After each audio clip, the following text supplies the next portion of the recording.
Vinyl recycling. Rossiyada ishlab chiqarilgan do'ki mahsuloti. Ko'rinishlari bunday ko'rinishda bo'ladi. Tepadagi puzzle'larni samarali urish uchun, qotirish uchun mana tegdi bo'lsa, shelvoy zaklopkasi. Ya'ni birinchi slov qoqilgandan keyin ikkinchi slov buni yopib ketish uchun. Misol uchun mana bu ko'rinishda bo'ladi. Mana ko'rgan bo'lsangiz, samolyot o'zi ko'rinmaydi, unga suv ham tushmaydi, zanglamaydi ham. Opa mana.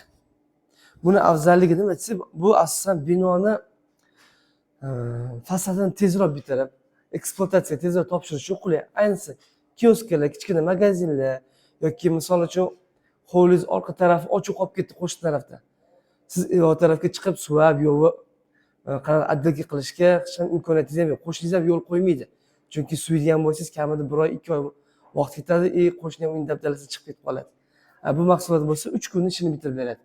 Ya'ni ustalar keladi, lesab qo'yadi, reka tashiydi, har 23 sm-da saydigidan shuni qoqib chiqib ketadi. Shuni orqa devoringiz shunda tappa-tayyor, suv, zax, shamol hech bola o'tmaydi. Kimga shunaqa mahsulotlar kerak bo'lsa, bemalol aloqaga chiqinglar. Xudo